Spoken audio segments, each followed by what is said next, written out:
नमस्ते, प्रणाम, स्वागत बा रउआ सबके राइटर के.पी. राज के चैनल पर। तो और सब बताई आप सब कैसन बानी। उम्मीद करते हैं रउआ सभी बढ़िया होखब, अच्छा होखब। तो रउआ सब खातिर भोजपुरी ट्रैक पर भोजपुरी होली गीत लेके आ गइल बानी। तो उम्मीद करतनी रउआ सबके बेहद पसंद आई। आजकल मार्केट में बहुत हल्ला कलर एगो शिल्पी राज के गाना रहल कि हमारे सारे कहरे आवत रे, हमारे दिली दहरे आवत रे, एही से सज धज के बानी विदेश से भतारे आवत रे। तो बिल्कुल यही धुन पर, यही लय पर देवर भौजाई के होली संग लेके आ गइल बानी। आई देखी गाना कैसे बा। मेल पाटवा भैया कि नया नया पिचकारी हो, नए पहिरलू साड़ी हो, होली में खुश बड़ी बारू ये भौजी चलेलू मुस्की मारी हो।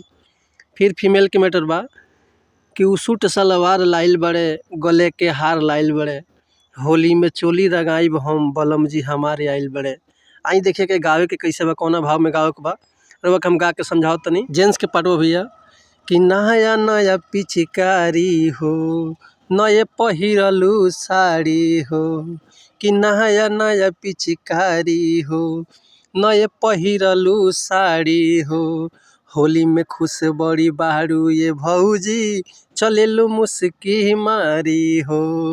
हे देवर जी तो सुनी ना, उस सूट सलवार लाइल बड़े, गले के हार लाइल बड़े, उस सूट सलवार लाइल बड़े, गले के हार लाइल बड़े, होली में चोली रंगाइब हम बलम जी हमारे आइल बड़े, होली में चोली रंगाइब हम बलम जी हमारे आइल बड़े। तो उम्मीद करतनी मैटर हुआ सबके पसंद आइल है। अगर हुआ एक फुल लिखवाल चाहतनी तो डिस्क्रिप्शन में हमारा कॉन्टैक्ट नंबर बा, व्हाट्सअप नंबर बा, कॉल कर सकिले या व्हाट्सअप कर सकिले। रुआ के बिल्कुल उचित चार्ज पे फुल गाना मिल जाए व्हाट्सअप के जरिए।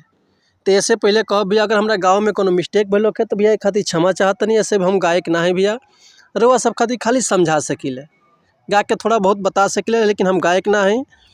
एक बात और कभी अगर वो हमारा चैनल पे नया बनी रहुआ, गायकी में इंटरेस्ट बा, नया नया मैटर नहीं खा मिलत तो हमारा चैनल पे आगल बन चैनल के सब्सक्राइब करी और बेल आइकन प्रेस कर दी कि कोनो भी वीडियो अपलोड करी तो सबसे पहले नोटिफिकेशन रहुआ सबके मिले। तो मिलत है नेक्स्ट वीडियो में कुछ नया मैटर, कुछ नया गाना, कुछ नया कंपोजिशन लेके। तब तक के लिए अनुमति चाहते हैं रहुआ सबसे। प्रणाम, नमस्कार, धन्यवाद, जय हिंद, जय भारत, जय भोजपुरी समाज।